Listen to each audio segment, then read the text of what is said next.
À présent, the Assembly will now hear an address by the President of the Republic of Honduras, His Excellency Juan Orlando Hernández Alvarado. I request protocol to escort His Excellency President Alvarado.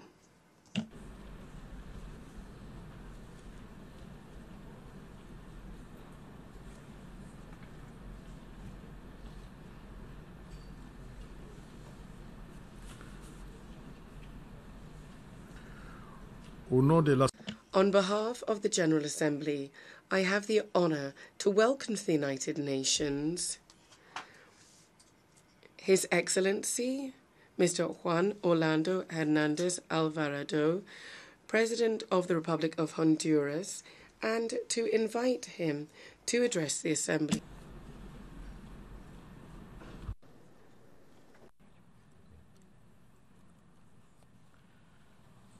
Señora Presidenta, Madam President, heads of state and government, Secretary General, permanent representatives, delegates. In my statement before this 73rd Assembly, I would like to express my gratitude for the support of the United Nations to the national dialogue in the political arena, which has been implemented in my country. It is already underway, and this was made possible due to the initiative of some leaders of the opposition and my government as well. In this dialogue, we have participation of a number of political forces as well as civil society organizations, without prejudice to the dialogue remaining open to any who wish to participate. One of the major objectives of the dialogue is to propose electoral reform. Yesterday, in fact, the National Congress in Honduras voted by 128 votes to 110, appointed a commission for the purposes of modernizing and updating the national identification system to serve as a basis for elections. This with a view to creating a new system that would be modern technology, modern, transparent, and that would result in authentic identification for the purposes of development. Mr. Secretary General, I cannot but also express my frustration when we meet in this great world forum and when we express our greatest and most sincere desire to work together in a team in order to bring about peace and to find solutions. And yet, I feel that there is a lack of determination and courage to make many of these ideas become possible, despite the size and resources managed by the United Nations. Since the inception of the United Nations, it has been clear that for world peace, it was a priority to respect sovereignty and self-determination of each and every state. The principles of sovereign equality are key for the world's stability. If we want to live in a harmonious system, then we must uphold the pillars of our organization, which are reflected in the founding charter that set the basis for this organization. We constantly see international forces and actors who are looking out for their own interests and then interfere in our internal affairs. They thereby affect, amongst other things, our democracy, which is fundamental for the development of nations, which we are prepared to defend. It's necessary to protect the rule of law in our country. I say that today, and I will say it tomorrow, and I will always say it. We are living in a new time with a new reality and new challenges. The world is clamoring for great reforms, deep-seated transformation and reforms. And it is up to this generation of leaders to meet the demands of our people. It is an unavoidable responsibility.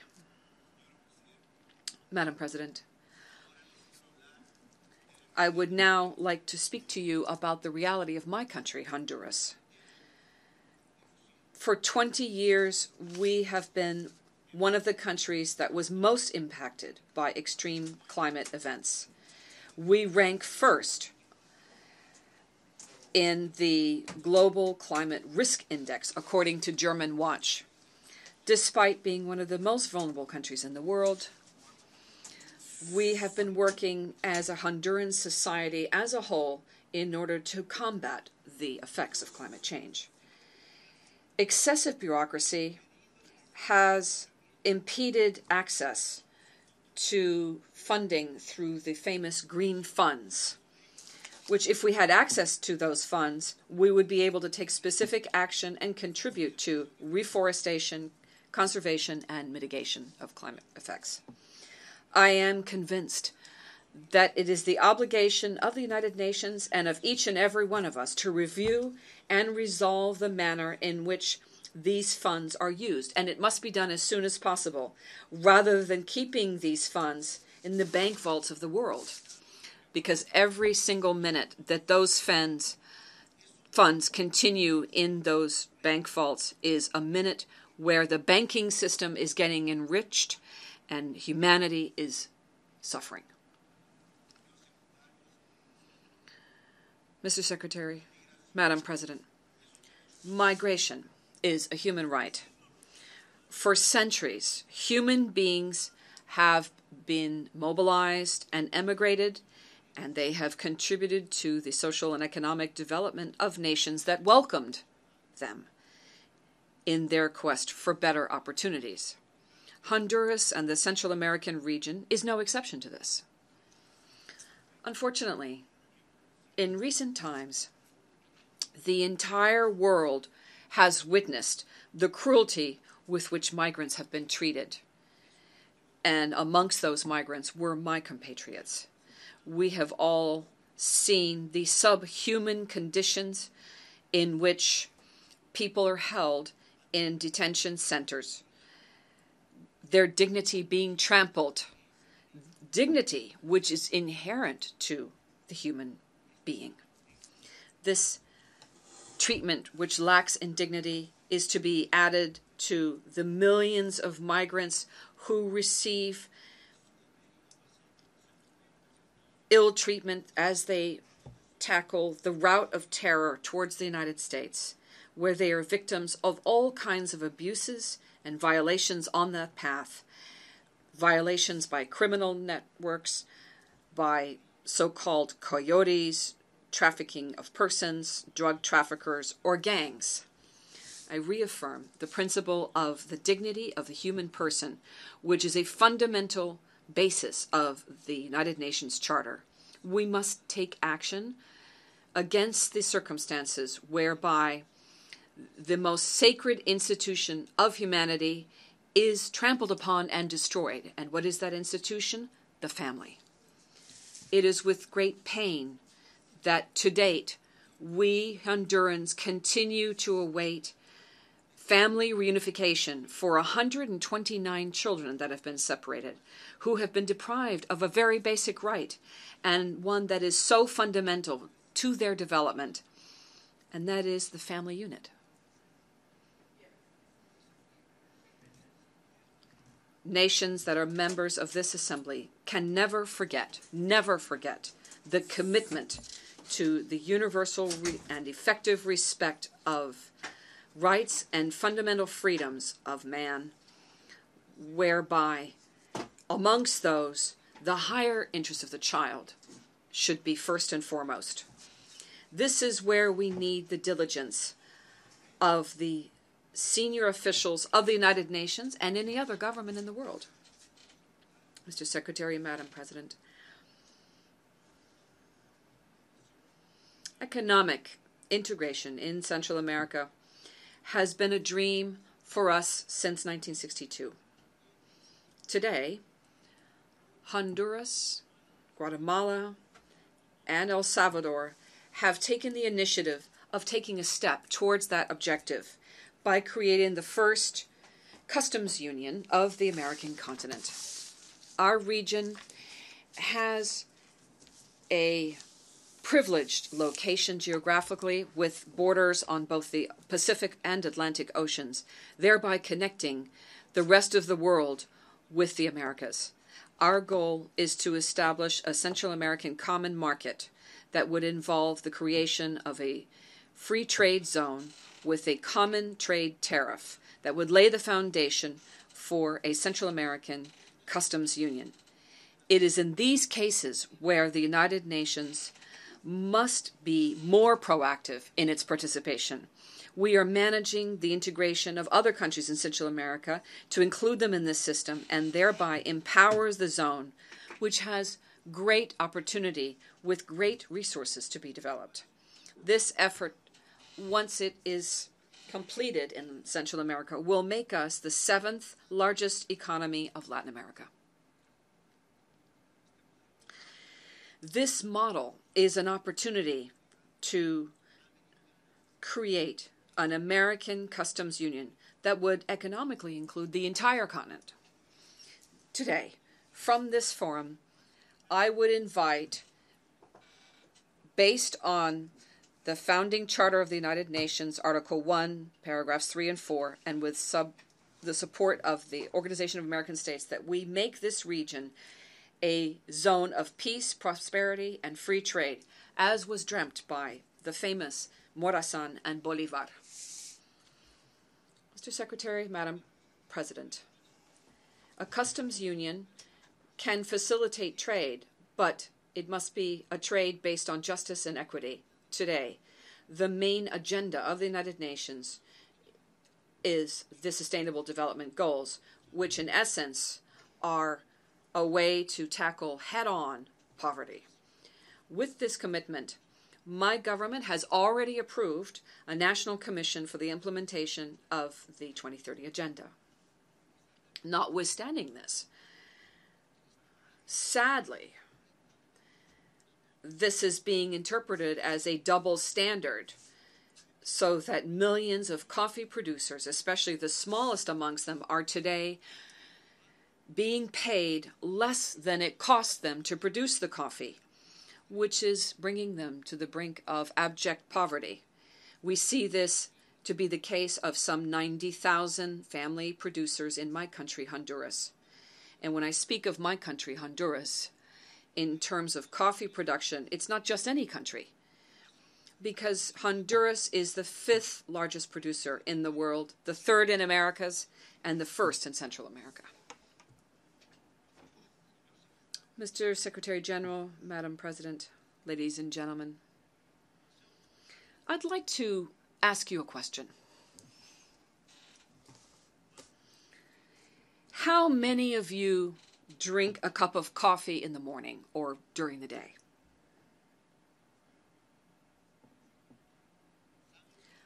You know that there is a very great probability that you, without knowing it, you are participating in an enormous injustice being carried out. You are the promoters of the Sustainable Development Goals, and thus you must not turn a blind eye to this fact, which creates extreme poverty. For example, a cup of coffee in this city, New York City, on average costs about $5.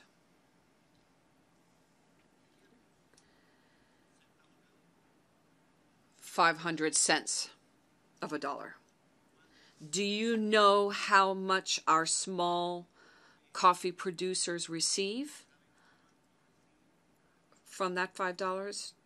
How much they receive in my country after working hard under the sun, under the rain, and harvesting every single grain of coffee by hand?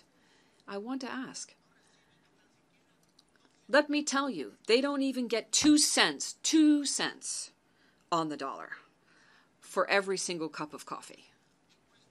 And it costs you $5. or 500 cents and compared to 2 cents. Is that an injustice or not?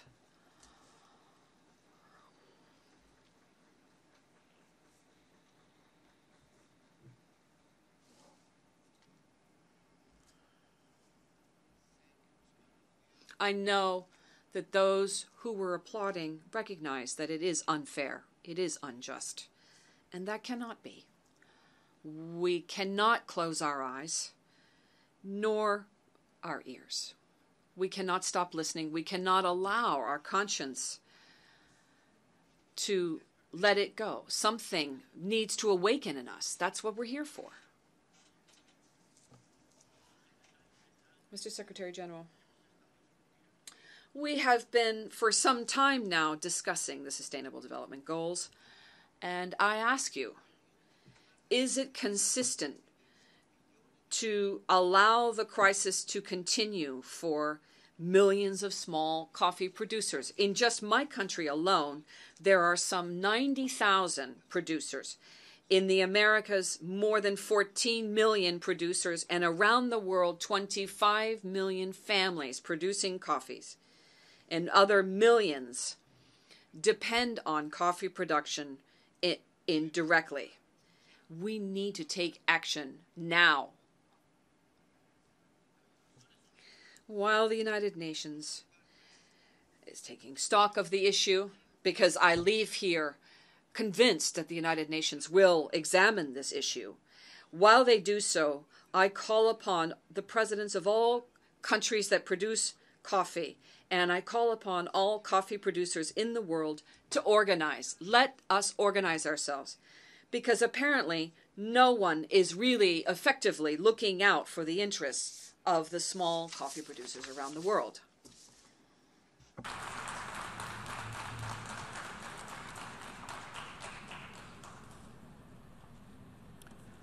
Señores delegados.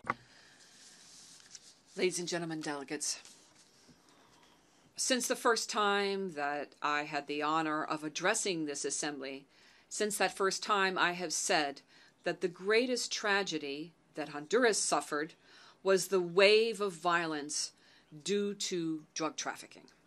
Because our country is a transit country. The drugs are produced in the south of the continent, and they're produced in the south and consumed in the north.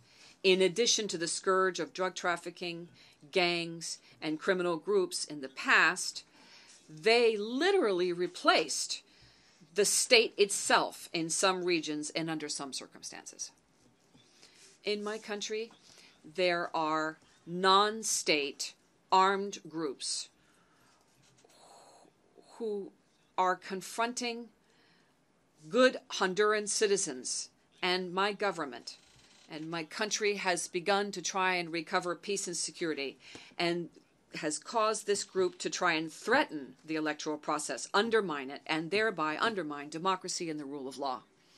I am firmly convinced that in Honduras, these non-state actors are in breach of fundamental rights, human rights, violating the rights of thousands of compatriots.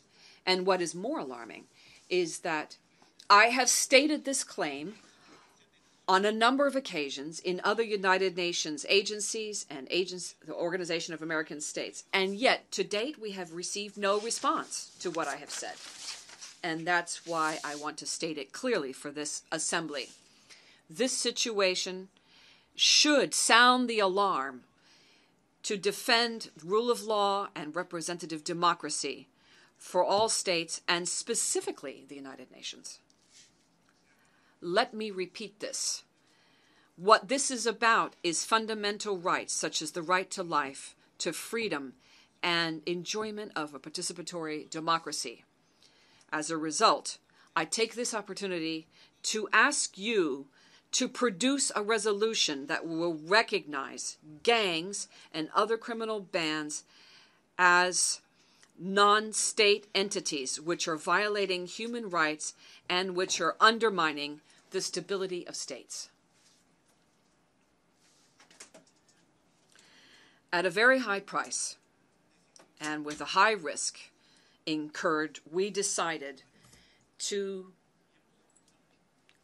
combat this many-headed monster, and we have made progress in a few countries in our region, and we are therefore creating a climate of greater security and peace, but it's not enough yet.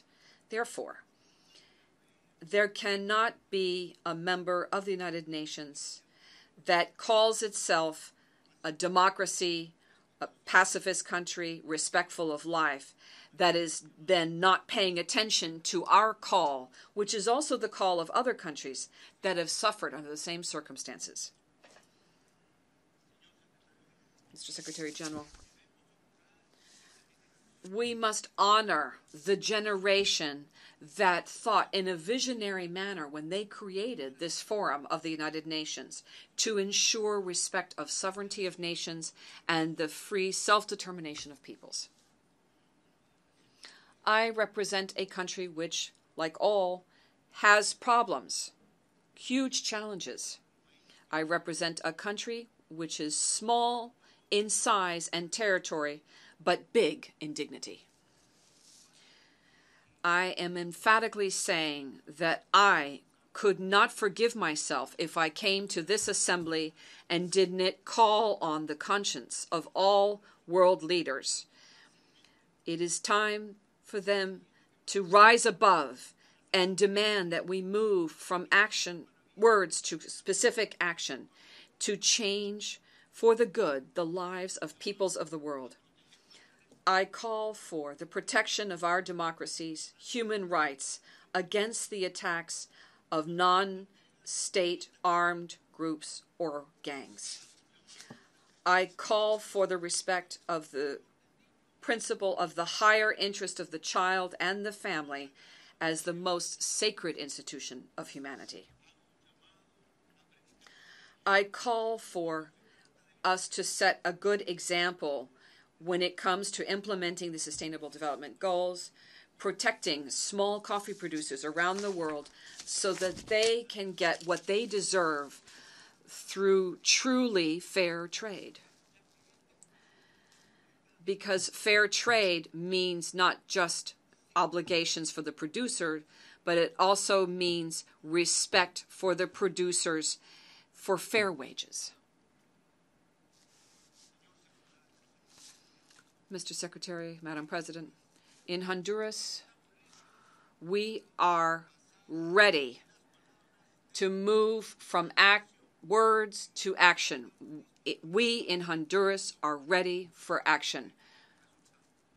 Action to yield results. Thank you.